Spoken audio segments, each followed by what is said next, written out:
हमें याद दिलाते हैं कि इस कलयुग से पहले मानव शिक्षित नहीं था और बहुत अच्छा जीवन निर्वाह कर रहे थे। अब शिक्षित है लेकिन चैन किसी को नहीं। माया की हवस इतनी बढ़ गई, इसका कोई अंत नहीं रहा। और माया इकट्ठा करने के लिए कहाँ तक सत्र गिर सकता है जीव के करैक्टर का, इसका भी कोई पैमाना नहीं रहा। शर्म लाज रही नहीं, न्याय रहा नहीं। गांव में पंचायत न्याय कर दिया करती, इतना अच्छा न्याय कर देते थे वो पुण्यात्मा निष्पक्ष भाव से, और गांव में एक शांति बनी रहती थी। नगर में ऐसे ही होता था। तो कहने का भाव ये है इस दास का कि जो अब ये शिक्षा हमें प्राप्त हुई है ये हमारी विनाशक है। परमाणु बम बना लिए, आकाश में उड़ने की प्रवृत्ति होगी, जहाज बना लिए, धक्के खाते अंडे बता इस जहाज में के अकेला टूट गया। जो संसारिक काल प्रेरणा से जो हमारी सोच है उसके आधार से तो बेशक मानव ने कितनी प्रोग्रेस कर ली हो, परंतु मनुष्य जीवन का जो मुख्य उद्देश्य था उसमें ये मान्य हो चुका है। क्योंकि अब नास्तिकता चरम सीमा पर जाने वाली है, जैसे पूरा चीन राष्ट्र नास्तिक हो चुका है। और यो संयुक्त राष्ट्र जिसको और ये रूस वगैरह, इसका पूरा का पूरा उसका ग्रुप वो नास्तिक हो गया। इसका कारण क्या है कि परमात्मा की साधना ना करने से, सत साधना ना मिलने से मनुष्य को परमात्मा से लाभ मिलना बंद हो गया, जिस कारण से उसने मान लिया प्रभु है ही नहीं। और इसका मूल कारण है ये नकली गुरु, ये झूठे गुरु, झूठे आचार्य, जिनको कह का पता नहीं आध्यात्मिक मार्ग का, और ये गुरु बने बैठे, जनता का नाश कर दिया, भक्तों को उनको बर्बाद कर दिया। तो कहने का भाव यह है कि भले ही हमने ये सोच लिया हो कि मानव ने बहुत तरक्की कर ली, ये खाक तरक्की कर ली, 2 वर्ष वर्षा ना हो परमात्मा दया ना करें, ये जहाज ऋण के हेलीकॉप्टर, ये कंप्यूटर, ये यही खड़े पड़े पड़े जर लग गए इनमें, कोई इनको यूज कर लिया नहीं पावे। तो हमारी यह भूल है, इस अध्यात्म ज्ञान से ये भूल समाप्त होगी। तो उद्देश्य ये है दास का कहने का कि जो शिक्षा परमात्मा ने ये देनी पड़ी, अब नहीं इस शिक्षा का अभी तक परमात्मा ने प्रचार नहीं होने दिया, कि पहले से ही नास्तिक हो जाते ये लोग। अब 50% आबादी मनुष्य जीवन मानव आस्तिक रह गया है, और वो पिछले संस्कार वश ही परमात्मा की चाह में भटक रहा है। उसको सही दिशा ना मिलने से ये काल के दूत, ऋषि, महर्षि, नकली गुरु, जिनको अपने सदग्रंथों का ज्ञान नहीं, इनके जाकर फंस जाते। और वहाँ से भी अब वो छिक चुके हैं, वहाँ से भी वो थक चुके हैं, हार चुके हैं, क्योंकि परमात्मा से लाभ उनको मिला नहीं। और वहाँ भी अब नास्तिकता पनपने लगी है। अब ये क्रिटिकल स्टेज आ रही है मानव की बिगड़ने और बढ़ने की। एक बार ये दास पूना गया था, हमारा एक सेवक है, तो वापस जहाज से आ रहे थे हम 2 जने। जो ही हवाई जहाज स्टार्ट हुआ, हमारा स्वाभाविक नियम है प्रभु का, उनके साधना में, जब भी हम सफ़र घर से निकलते हैं या कोई सफ़र गाड़ी में करते हैं या वैसे पैदल चलते हैं या किसी जैसे यान में चले, तो हमने जो ही वायुयान फ्लाइट करने लगा, हमने अपना मंगलाचरण शुरू किया। उसी सीट पर तीसरा और बैठा था। वो जब हमने वो अपना मंगलाचरण बोल लिया, वो बाबूजी कहता है आप क्या कर रहे थे, क्या कर रहे थे? हमारी मंगल कामना कर रहे थे कि यात्रा सफल हो। अब हमने कोई खास जवाब नहीं दिया, मैं इसने कि कहूँ कुछ गर्दन सी हिलाकर मैं चुप हो गया। अरे वाह, अब 20वीं सदी में, 21वीं सदी में और ऐसे विचारों के लोग शेष हैं। कहीं भगवान नहीं है, आकाश तक ढूंढ लिया, सब तक खोज मार कर ली है, कहीं भगवान नहीं। मत देख बुद्धू आदमी, इस गुण के समझाओ बताइए, दो सुने नहीं, क्योंकि इसकी बुद्धि विपरीत फिट होगी। तो ऐसी स्थिति आ गई इस शिक्षा से, लेकिन ये शिक्षा अब अनिवार्य थी। अब इस भूल को मिटा दिया जाएगा, जो भूल हमारे लगा दी इस शिक्षा ने, जिसको विज्ञान बोलते हैं। विज्ञान का अर्थ विशेष ज्ञान होता है, विज्ञान का अर्थ भिन्न ज्ञान भी होता है। तो ये तत्व ज्ञान भी विज्ञान है। जिस विज्ञान ने हमारे को बर्बाद कर दिया, अब ये विज्ञान, ये तत्व ज्ञान हमें फिर से आबाद कर देगा। तो पुण्यात्माओं, परमेश्वर कबीर जी ने 600 वर्ष पहले कहा था कि धर्मदास तो लाख दुहाई, ये मूल ज्ञान, ये तत्व ज्ञान की तो बार ना बताना। परमेश्वर ने अपनी वाणी में लिखा है, कबीर सागर में, सच्चिदानंद घन ब्रह्म की वाणी में, सूक्ष्म वेद में, उस तत्व ज्ञान में कि 33 अरब वाणी हम बाख्या, यानी 33 अरब ज्ञान हम बाखा, और मूल ज्ञान अभी तक गुप्त ही रखा। अब 33 अरब वाणी बोल दी परमात्मा ने, 33 अरब, और वेदों में तो कुछ 2000 मंत्र भी कोई ना, और उस परमेश्वर ने कहा 33 अरब मंत्र श्लोक बोल दिए हमने, वो कुछ एक संग्रह किए गए हैं, और कहते हैं मूल ज्ञान हमने गुप्त ही रखा। तो वो मूल ज्ञान अब प्रकट करना था परमात्मा ने, अब वो प्रकट हो रहा है। सन 1947 से भारतवर्ष स्वतंत्र हुआ, उसी समय से समझ लो या पिछली पीढ़ी यानी दूसरा मध्य का चरण शुरू हो गया। प्रथम चरण में परमात्मा आए थे और मगहर से सहशरीर चले गए थे। मगहर नगर से, एक नगर है, एक छोटा सा कस्बा है मगहर, गोरखपुर के पास, वहाँ से परमात्मा सहशरीर चले गए थे और हजारों की संख्या में वहाँ दर्शक उपस्थित थे,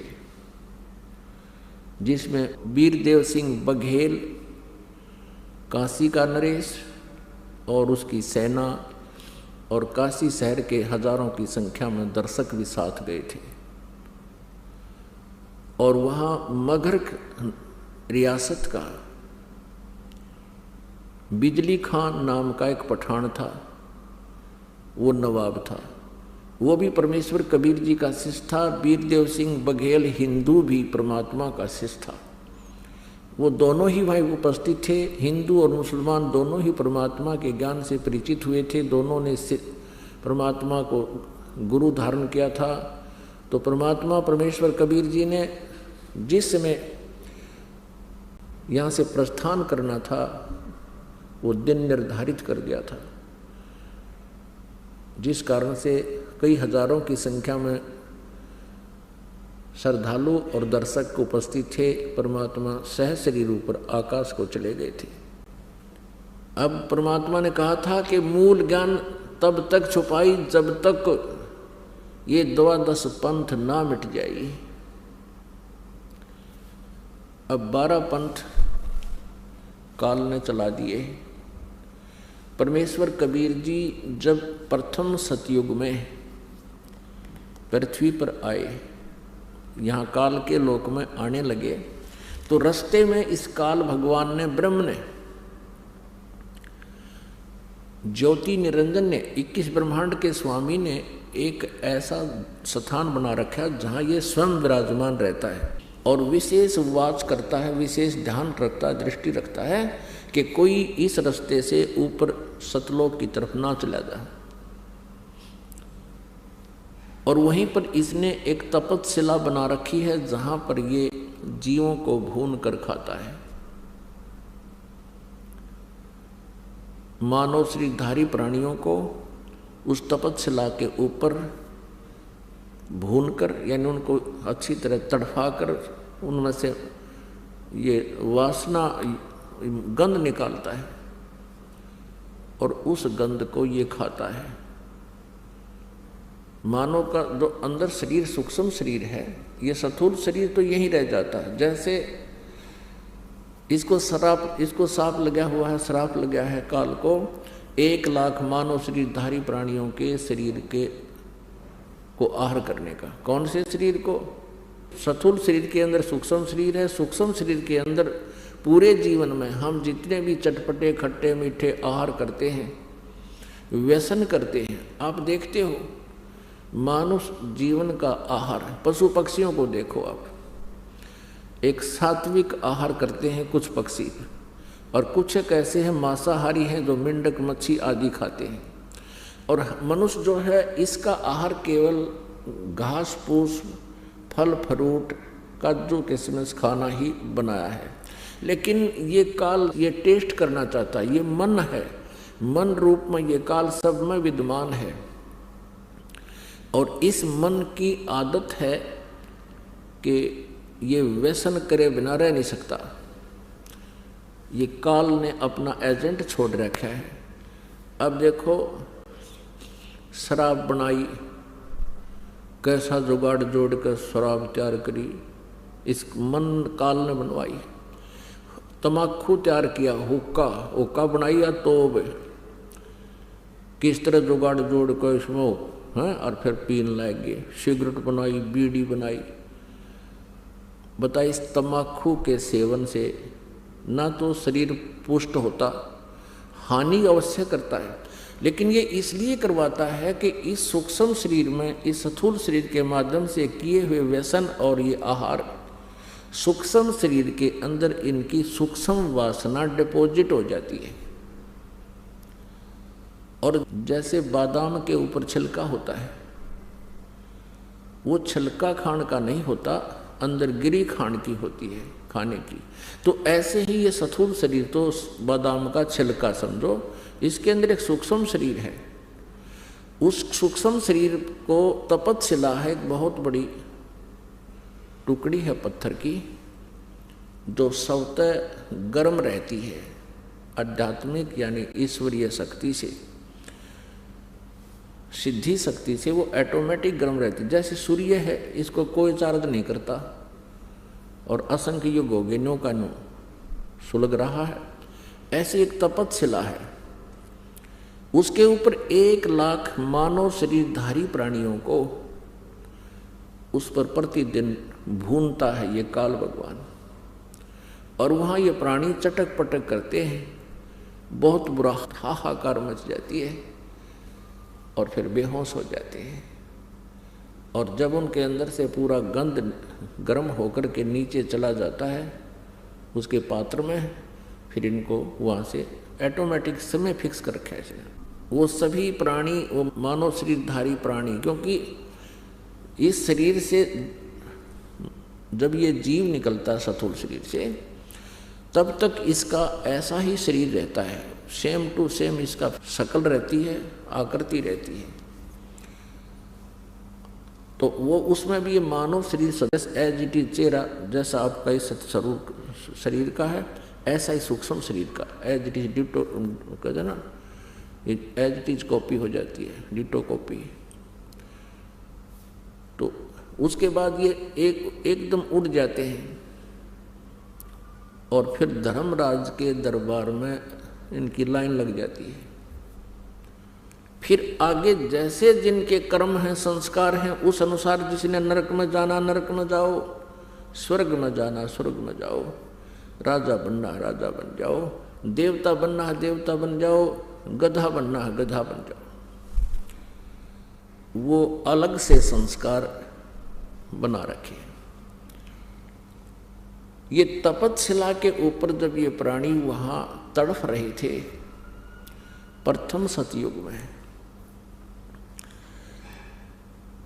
हाहाकार मची हुई थी। उस समय परमेश्वर पूर्ण ब्रह्म स्वयं अपने ही पुत्र जोग जीत का रूप धारण करके इस काल के 21 ब्रह्मांड के जुरिडिक्शन में प्रवेश किया और इसमें प्रवेश होने का एक ही रास्ता, एक ही गेट इसने छोड़ रखे हैं। ज्यों ही परमात्मा वहां आकर खड़े हुए उस तपस्शिला के ऊपर, जहां पर 1 लाख मानव शरीरधारी प्राणियों को भूना जा रहा था, तड़पाया जा रहा था, परमेश्वर की वहां उपस्थिति से उन सभी प्राणियों को एकदम शांति होगी। तपस्शिला ज्यों की त्यों सुलग रही है, लेकिन उसकी आंच, उसकी हीट उन प्राणियों को प्रभावित नहीं कर रही है।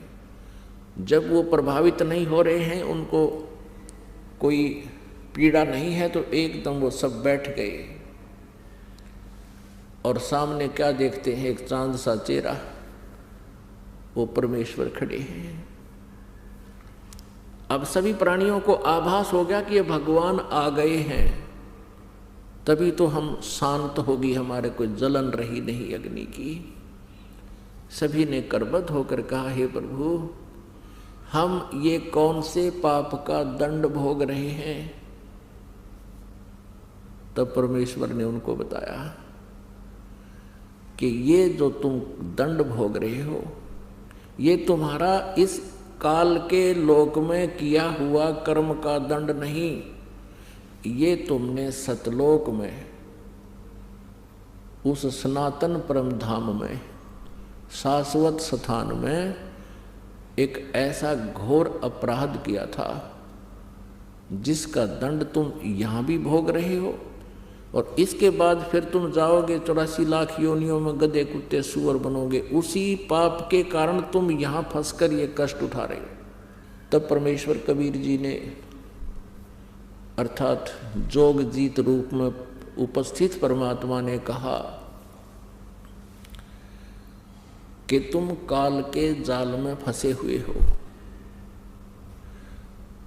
उन सभी आत्माओं को परमात्मा कबीर जी ने सृष्टि रचना सुनाई और जो हमने अपराध किया था वो याद दिलाया, अपनी शक्ति से, अपने आशीर्वाद से उनको दिव्य दृष्टि प्रदान की और पिछले जो भी सचखंड में उन्हें गलती की थी वो as a film, as a trailer वो बैकग्राउंड दिखाई दी। सभी ने अपनी गलती को स्वीकारा और कान पकड़ा, हाथ जोड़े, हे प्रभु हमसे गलती बन गई, घोर अपराध किया हमने, और ये कष्ट जो हमें दिया जा रहा है ये भी कम है उस अपराध के प्रतिफल में। हे भगवान हमें बचा लो काल के जाल से, हमें यहाँ से ले चलो सतलोक में, या तो दुख ही दुख है। अपनात्माओं, जब तक ये प्राणी यहाँ इस माहौल में सेट हो रहा है तो इसको कोई प्रॉब्लम नहीं। कोई मंत्री बन रहा है, कोई मुख्यमंत्री बन रहा है, कोई प्रधानमंत्री बना है, कोई राष्ट्रपति बना है, और छोटे मोटे भी पति बने बैठे हैं, जैसे कोई IAS अफसर है, IPS है, या कोई और अधिकारी है, या वैसे भी कोई जिसका 2 रोटी का साधन ठीक है, कोई फैक्ट्री लगा रहा है, या वैसे अपना ठीक गुजारा है, ज़मीन है, कोई दुकान है, मजदूरी करके भी कोई ठीक अपना गुजारा टाइम पास कर रहा है, तो इस माहौल को वो बिल्कुल अच्छा मान रहा है। अब अच्छा तो मानेगा क्योंकि ये जीव संज्ञा में है और जीव की इतनी ही सोच है। अब पीव आता है, परमेश्वर आता है और हमें वो याद दिलाता है कि इस झूठे सुख को सुख कहे, तू मान रहा मनमोद, ये सकल चबीना काल का, कुछ मुख में कुछ गोद। तो यहाँ तो परमात्मा कितना ज्ञान देते हैं, हमारा बहुत ही कम गले उतरता है। और जब हम कष्ट में होते हैं जब हमारे ऊपर आपत्ति होती है फिर हम स्वीकार करते हैं, जैसा भी उनको मार्गदर्शन दिया जाता है वो स्वीकार कर लेता है। अब जैसे कोई किसी देव की पूजा करता है, जैसे अपने हिंदू धर्म के अंदर बहुत से अब देवों की पूजा करते हैं या अपने इष्ट धामों की पूजा करते हैं, उनको यदि आज ये कहा जाए कि ये साधना तुम्हारी ठीक नहीं है, ये आपको हानि करेगी, मोक्षदायक नहीं है, शास्त्र अनुकूल नहीं है, तो वो मानता नहीं। वो क्या सोचता है, उसने कैसा अपना पैमाना बना रखा है आध्यात्मिक लाभ को तोलने मापने का। अब जैसे पिछले संस्कार पुण्य के आधार से आज किसी प्राणी की अच्छी पोस्ट है, अच्छी संतान है और संतान की भी अच्छी नौकरी सेट होगी है और उनका भी अच्छा गुजारा है, तो वो ये मान बैठा है कि जो पूजाएं हम कर रहे हैं, क्योंकि आपको बताया कि 50% अभी भी आस्तिक व्यक्ति हैं और वही 50% आस्तिक व्यक्ति कहीं ना कहीं परमात्मा के लिए कोई ना कोई अवश्य साधन करता है, क्योंकि आत्मा परमात्मा के बिना रह नहीं सकती है। जो नास्तिक हो गए हैं उनको कोई याद दिलाने वाला ही नहीं है और वो थक चुके हैं कि भगवान है नहीं, क्योंकि साधना शास्त्र विरुद्ध करके आध्यात्मिक लाभ से वंचित रहे, जिस कारण से वो नास्तिक हो गए। आस्तिक व्यक्तियों के लिए कहा जा रहा है कि वो ये सोच रहे हैं कि हम जो भी पूजाएं करते हैं, जैसे किसी ने हनुमान का व्रत रख लिया, मंगलवार का 100 रुपये का प्रसाद बांट दिया, 6 महीने में इष्ट धाम पर मत्था टेक आए, जन्माष्टमी का त्योहार मना लिया, होली और दिवाली में नाच कूद लिए और एक गायत्री मंत्र का जाप कर लिया या कोई और छोटे मोटे स्तोत्र 2-4 बार कर लिए। वो ये सोच रहा है कि ये सुख मुझे इनसे प्राप्त हो रहा है, और फिर उन पर आपत्ति जब आ जाती है और उनकी दुर्गति प्रारंभ होती है, वो जो साधना कर रहा था उससे तो कोई लाभ हुआ नहीं, फिर वो कहाँ जाते हैं, किसी संत या किसी स्थान पर जाते हैं जिसके विषय में ये सुना हुआ होता है कि वहाँ जाते सुखी होता है। अब वहाँ भी मत्था टेकने जाते हैं, कितने जाटी के डंडी के धागा बांधने जाते हैं। अब वहाँ भी जब वो धक्के खा लेते हैं, कोई आराम नहीं होता और दुर्गति चरम सीमा पर होती है। उस समय कोई संत उनको मिलता है और वो फिर कहता है कि तुम ये साधना त्यागनी पड़ेगी और जैसे हम बताएंगे ऐसे करना होगा, तो वो तुरंत मान जाते हैं, जैसा आप कहोगे वैसा ही कर लेंगे। क्योंकि जिन पूजाओं को वो फाइनल मान रहे थे, सही मान रहे थे, जब तक पूर्व जन्म का शुभ संस्कार साथ रहा तो मौज माच रही थी, और जब वो बैटरी डिस्चार्ज हो ली, आगे चार्जर ठीक लगा नहीं, यानी शास्त्र अनुकूल साधना मिली नहीं, और पूर्व जन्म जन्मांतर के कोई शुभ संस्कार इकट्ठे थे, वह बैटरी चार्ज थी। अब वो चार्जर ठीक ना लगने से वो पूर्व जन्म की बैटरी डिस्चार्ज होगी, वो पुण्य समाप्त हो गए। और जब तक वो बैटरी चार्ज थी, इन्वर्टर की चार्जर बेशक मत लाओ, तो भी वो अपना काम प्रॉपर कर रही होती है, ट्यूब भी जग रही होती है, पंखा भी चल रहा होता है, बस नो प्रॉब्लम। और किसी बुद्धिमान को पता है कि तुम चार्जर लगाओ, तुम्हारा चार्जर नहीं लगा है, वो मान जाते हैं तो उनकी बैटरी ठीक चार्ज होती रहती है, फिर आपत्ति नहीं आती समय आने पर। और जो नहीं मानते हैं वो कहते हैं नहीं ठीक है, हमारी बैटरी ठीक चल रही है, तो वो अनजान है। और जब वो पूर्व जन्म के संस्कार समाप्त हो जाएंगे, उसके तुरंत बाद एकदम जैसे इन्वर्टर की बैटरी जब डिस्चार्ज होगी तो सारी सुविधाएं बंद हो जाएंगी, ना ट्यूब चले, ना पंखा चले, ना और कोई कार्य हो। तो परमेश्वर कबीर जी ने जब वहाँ उन तपस्या पर जल रही उन आत्माओं से कहा कि तुम्हारे अंदर कुछ गुरु भी आए हैं, अखां जी वो खड़े होना जरा। वो खड़े हो गए, सैकड़ों की संख्या में वो नकली गुरु दुनिया में भ्रमित कर रहे थे। आप जी किस इष्ट की पूजा करते थे? परमेश्वर ने पूछा। एक कहता जी मैं हनुमान जी की पूजा करता था। हनुमान जी ने कब कहा अपनी पूजा कराने को? अरे वो तो भगत थे, वो तो स्वयं पूजा करते थे भगवान की। और कोई भगत अपनी पूजा करवाने को नहीं कहेगा, वो कहेगा तो भगवान की पूजा के लिए ही आपको हिदायत दे सकता है। और यदि कोई भक्त अपनी पूजा कराता है वो भक्त नहीं, वो दुष्ट है। हनुमान जी ने कभी नहीं कहा मेरी पूजा कर लो, तुम तो दंगताना कर रहे हो उसके साथ। वो क्या कहता है, जी हमने तो ऐसा सुना था। वो गुरु कहता है, वो आचार्य कहता है नकली, हमने तो ऐसा सुना था कि हनुमान जी भगवान शिव के अवतार हैं। हनुमान जी की पूजा करने से भगवान शिव की पूजा हो जाती है। और हनुमान जी के हृदय में श्री राम और श्री लक्ष्मण और श्री सीता जी विद्यमान हैं। उन्होंने अपना सीना खोल के दिखाया था। तो हनुमान की पूजा करने से श्री राम की यानी विष्णु की भी पूजा हो जाती है।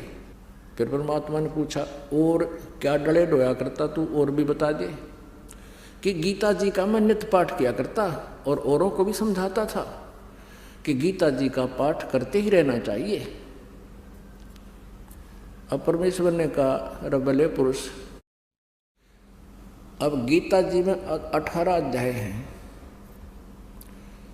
और यदि हनुमान जी की पूजा से ही विष्णु जी और शिव जी की पूजा का लाभ मिलना होता तो उन 18 अध्याय का ज्ञान देने की परमात्मा को क्यों आवश्यकता पड़ी। 2 शब्द कह देता हनुमान की पूजा कर लियो और विष्णु और शिव जी की तुम्हारी वाय पूजा हो जाएगी। है भले आदमी, अब तुझे क्या मिला यहाँ पर? अब भुगत रहा है तू। और अब क्या होगा तेरा? नरक में जाएगा सीधा। तेरी कोई चार भक्ति ठीक नहीं थी, शास्त्र विरुद्ध साधना तू कर रहा था। अब परमेश्वर ने उनको बहुत लताड़ा। लताड़न का मतलब है ज्ञान से समझाया कि तुमने अपना जीवन बर्बाद किया, लाखों व्यक्तियों को डबो दिया। ये दंत कथा लोक वेद सुना सुना के शास्त्र विधि को त्याग कर मनमाना आचरण तुमने किया और अपने अनुयायियों से करवाया, जिस कारण आज तुम्हारी ये दुर्गति हो रही है। और आगे देखना क्या होगा तुम्हारे साथ। परमात्मा ने बताया कि तुम्हारे इतिहास में, क्योंकि प्रत्येक प्राणी के अंतःकरण में उसके पुण्य और पाप कोड वर्डों में अंकित होते हैं। परमात्मा ने उसी से मैं अपनी शक्ति से उसके किए हुए क्रम सामने दिखा दिए। तो ये देख, अब तू क्या बनेगा? गधे की योनि में जाएगा यहां से सीधा।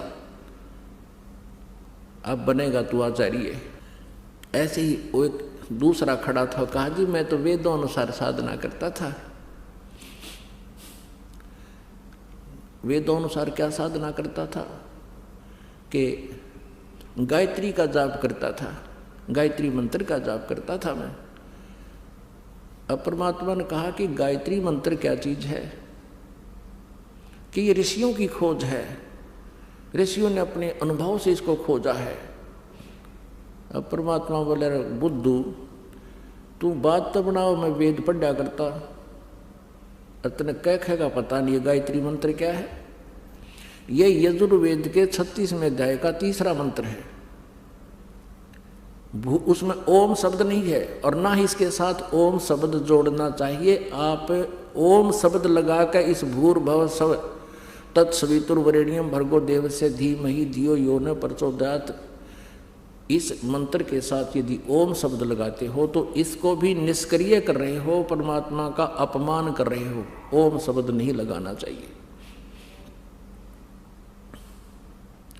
क्योंकि ओम नाम है ब्रह्म का।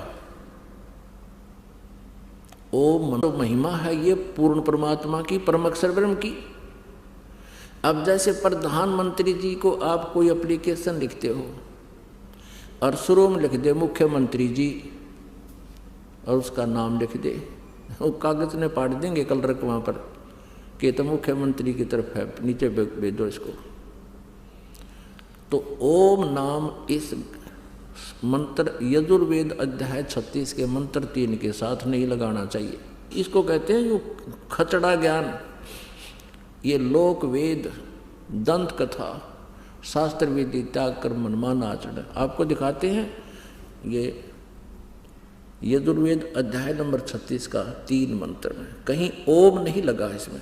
ये देखिएगा यजुर्वेद प्रकाशक हैं सार्वदेशिक आर्य प्रतिनिधि सभा 2/5 महर्षि दान भवन रामलीला मैदान नई दिल्ली से ये छपी है, प्रकाशित है। और इसके अनुवाद करता है महर्षि दानंद सरस्वती, आर्य समाज प्रवर्तक। ये इसके मुद्रक हैं। अब 36वां अध्याय का 3रा श्लोक आपको ये देखिएगा। ये है 36वां यजुर्वेद भाषा भाष्य। ये है 36 यानी 36वां अध्याय है। इसका यहाँ पर ये 3रा मंत्र है। भूर्भुवः स्वः तत्सवितुर्वरेण्यं भर्गो देवस्य धीमहि धियो यो न प्रचोदयात्। इसमें ओम शब्द नहीं है। भूर्भुवः स्वः तत्सवितुर्वरेण्यं भर्गो देवस्य धीमहि धियो यो न प्रचोदयात्। इस अनाड़ी ने केस इसका अनुवाद देखो कैसा कर रखा है सिद्धानंद अज्ञानी ने। इसका क्या अनुवाद किया है? हे मनुष्यो, जैसे हम लोग भू माने कर्मकांड की विद्या, भू है उपासना कांड की विद्या और स्व ज्ञान कांड की विद्या को संग्रह पूर्वक पढ़ के हमारी धारणवर्ती बुद्धियों को प्रेरणा करे, उस कामना के योग्य समस्त ऐश्वर्य के देने वाले परमेश्वर के उस इंद्रियों से न ग्रहण करने योग्य प्रोक्ष सब दुखों के नाशक तेज स्वरूप का ध्यान करें। अब पुण्यात्माओं, इसका अर्थ तो कुछ और बनता है, लेकिन ये प्रसंग दूसरा चल रहा है। यही दानंद अज्ञानी महर्षि दानंद अपना अनुभव इसने सत्यार्थ प्रकाश नामक एक पुस्तक में लिखा है। वहाँ इसने इस गायत्री मंत्र का अनुवाद करते समय कहा कि भू भवः स्वः, ये 3 मंत्र तो तैत्तिरीय अरंके से लिए हैं मैंने, और शेष के बारे में कोई जानकारी नहीं इसको। तो ऐसे ही सब के अंदर लोक वेद फीड था। इस गायत्री मंत्र के बारे में ये खासकर आर्य समाज के आचार्यों ने ऐसी भ्रमणा फैला दी थी कि महर्षि दानंद की खोज है ये गायत्री मंत्र, इसने अपनी खोज ढूंढी है सदग्रंथों से कहीं कहीं से, और जब ये गायत्री मंत्र बनाया। और उसने स्वयं पता नहीं, वो वेदों का विद्वान का हुआ था और उसको ये नहीं पता कि वेद में वो कौन से मंत्र में लिखा, ना वहाँ लिखता कि यजुर्वेद के 36वें का 3रा वो मंत्र है। इसमें ओम मंत्र नहीं है, ओम मंत्र नहीं लगाना इसके साथ। फिर परमात्मा ने कहा कि मान लीजिए आप गायत्री मंत्र जाप करते हो, और वो कहता था जी मैं 1,00,000 मंत्र जाप किए मैंने गायत्री के, ऐसा मैंने अपना वो बना रखा था, 1,00,000 मंत्र गायत्री के जाप किए एक विशेष अनुष्ठान में, बाकी तो करता ही रहता था।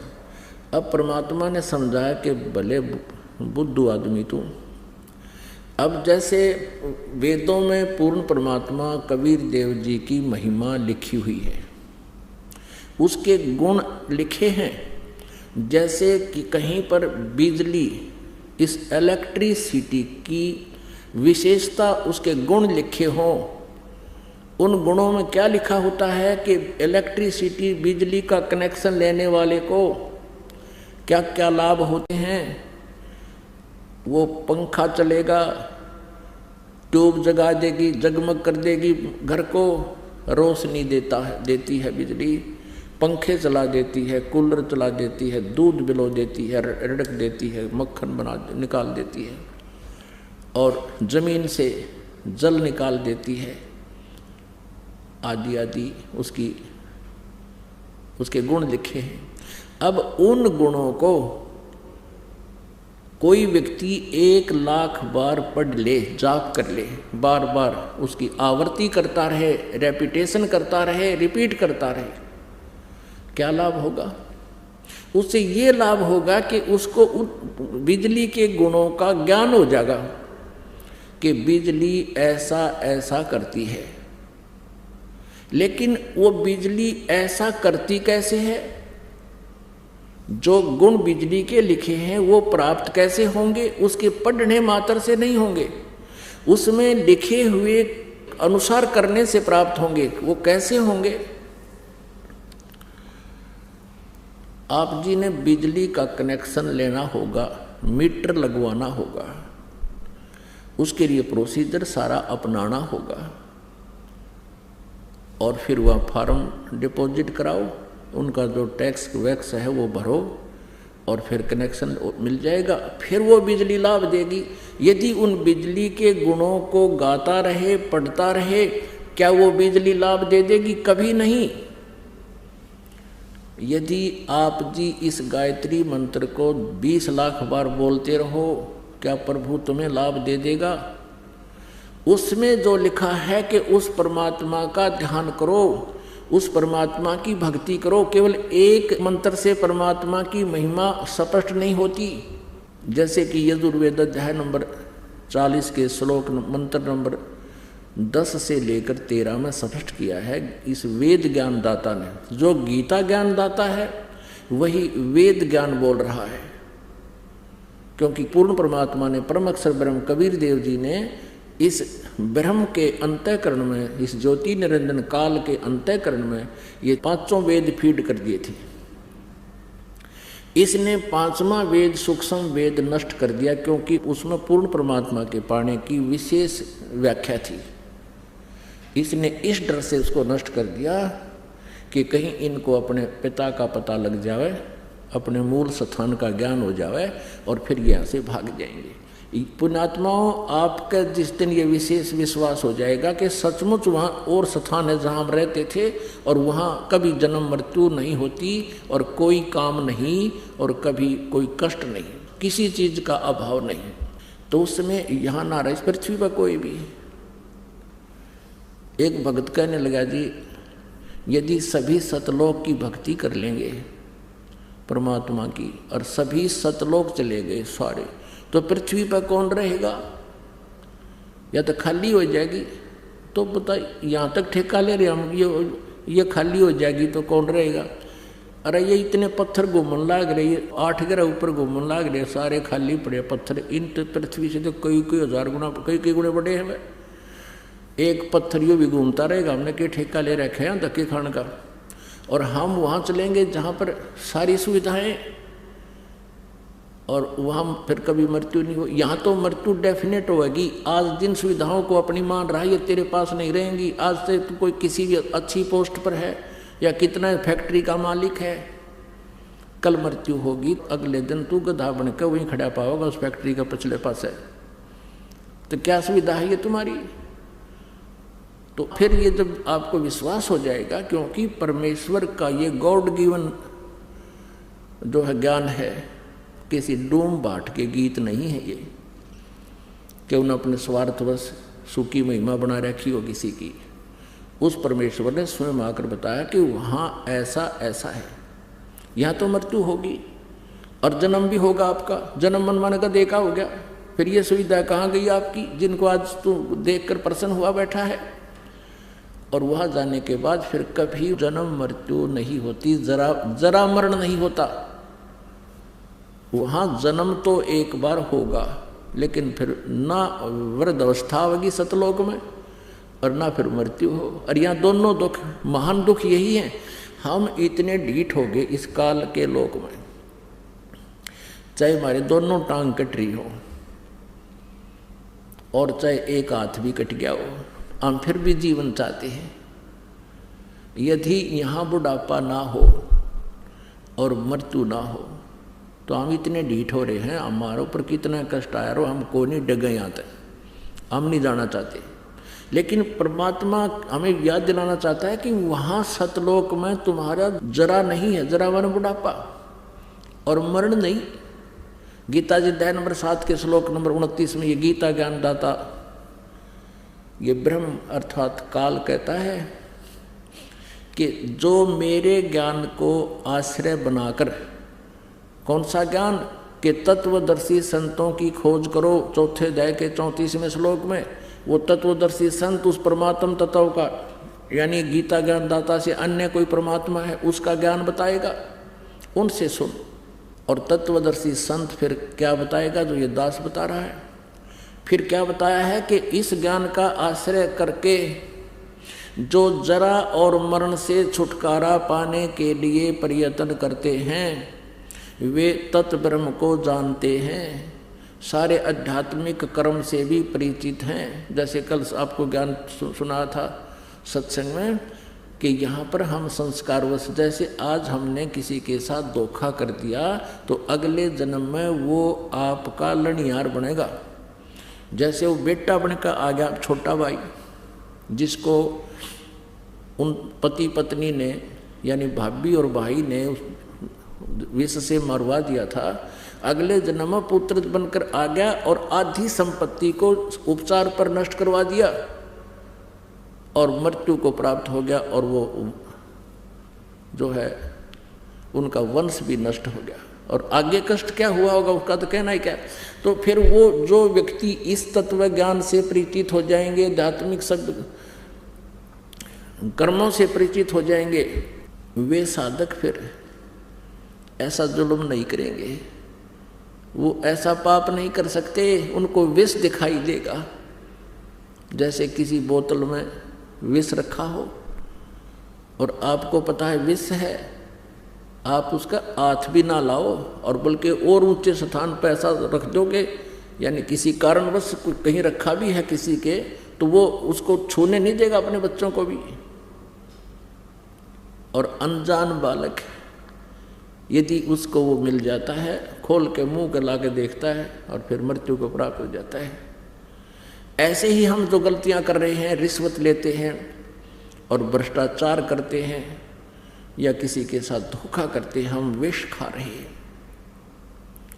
इस तत्व ज्ञान से परिचित होने के उपरांत जो सभी कर्मों से परिचित हो जाते हैं, जो केवल जरा और मरण से छूटने के लिए प्रयत्न कर रहे हैं, वे उस तत्व से परिचित हो चुके हैं और सब अध्यात्म कर्म से और सभी अध्यात्म ज्ञान से और सभी कर्मों से वो परिचित हैं।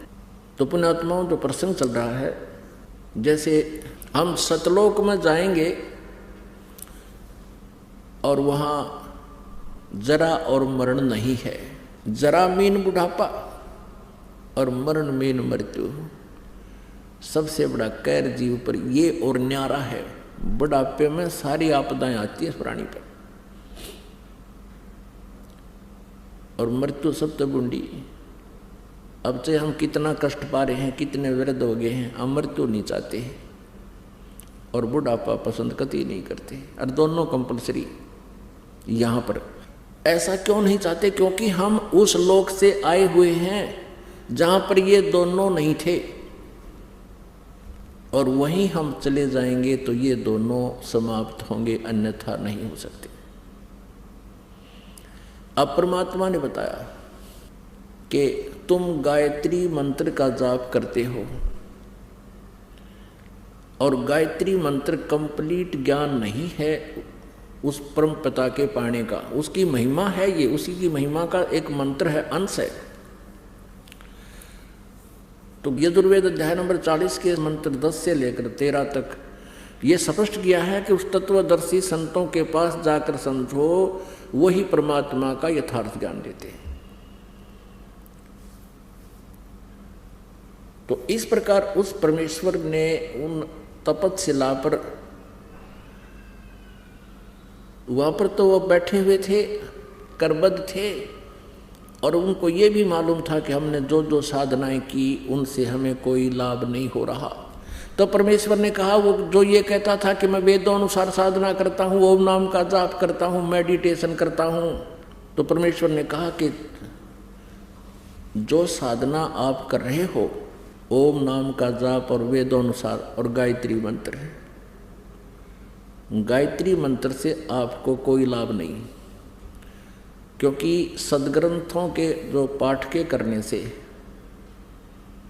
सदग्रंथ पवित्र वेद, पवित्र गीता जी, ये पाठ करने के यानी स्वाध्याय करने के सदग्रंथ हैं, तो इनके करने से आपको ज्ञान यज्ञ का फल मिलता है। अब जैसे स्वाध्याय करते हैं, चाहे वेदों के मंत्रों को 10-20 मंत्र प्रतिदिन पढ़ लिए, या कोई गीता जी का एक अध्याय का प्रतिदिन पाठ कर लिया, ये स्वाध्याय कहलाता है। ये ज्ञान यज्ञ है। ये वैसे 5 यज्ञ करनी होती हैं। एक यज्ञ है धर्म की, दूसरी यज्ञ है ध्यान, तीसरी यज्ञ हवन की, चौथी यज्ञ प्रणाम, और 5वीं यज्ञ ज्ञान है। ये 5 यज्ञ भी आप कर लोगे, एक यज्ञ से भी आप कर लोगे, और आपके पास सत भक्ति जाप करने का मंत्र नहीं है, शास्त्र अनुकूल साधना नहीं है, वो मंत्र ठीक नहीं है, तो भी आपकी 5 यज्ञ यूजलेस होगी, व्यर्थ हुई। कैसे? जैसे किसान खेत में बीज बीजे नहीं और खाद और पानी डालना शुरू कर दे, गेहूं बीजा नहीं, खाद और पानी डालना शुरू कर दिया, सिंचाई शुरू कर दी, तो क्या होगा? उसमें खरपतवार उग जाएगा, और वो पशुओं के काम तो आ सके घास फूस, बाकी उसका मूल उद्देश्य नहीं रहा। यानी बीज किस लिए, गेहूं किस लिए बीजता है किसान? कि अपने बच्चों का और उसका जीवन सुरक्षित रहे, भूखे ना मरे। और बीज के, गेहूं बीज के फिर खाद पानी डाले तो उसका लाभ गणा हो। यदि बीज बो दिया और खाद पानी नहीं डाला तो भी यूजलेस है। कहने का भाव दास का ये है कि आप जी यदि कोई एक यज्ञ भी कर रहे हो, जैसे खाद डाल दिया और जल डाला नहीं, तो भी यूजलेस है। तो ऐसे ही एक हवन यज्ञ के ऊपर गाटा जोड़ रहे हैं, कई तो स्वाहा स्वाहा सारा दिन एक घंटा लगे रहे, और वो 4 यज्ञ और रहेगी। खाद डाल दिया, जल नहीं डाला तो भी जड़ गई खेती। तो ये अल्पज लोगों का, नीम हकीम नकली गुरुओं का ये मार्ग शास्त्र विदिता का मनमाना आचरण है, जिसके विषय में गीता जी अध्याय नंबर 16 के श्लोक नंबर 23 में और 24 में स्पष्ट किया है कि उनको कोई लाभ नहीं होता। अब दूसरा उदाहरण देते हैं। अब जैसे बीज भी बीज लिया, गेहूं के स्थान पर भांग बो दी और खाद पानी शुरू कर दिया, तो भांग ही होगी उसमें। ऐसे ही परमात्मा उसको समझा रहे हैं जो कहता मैं वेदों अनुसार साधना करता हूं। परमेश्वर ने बताया कि आप ओम नाम का जाप करते थे, हाँ जी, और आप गीता जी भी पढ़ते थे, हाँ जी। गीता जी उसने खुद बोलकर बताया, उस साधक ने, उस गुरु ने, दूसरे आचार्य ने, तो कहता मैं वेदों अनुसार साधना करता हूँ, कि गीता जी अध्याय नंबर 8 के श्लोक नंबर 13 में गीता ज्ञानदाता भगवान कहता है कि ओम इति एकाक्षरम ब्रह्म व्यवहारन माम अनुसमरण यह प्रयाति तदंदेहम सयाति परमाम गतिम। मुझ ब्रह्म का केवल एक ओम अक्षर है, उच्चारण करके सिमरण करता हुआ ये प्रयाति तजंदे हम, जो शरीर छोड़कर जाते हुए उसका जाप करता हुआ जाता है, स याति परमाम गतिम।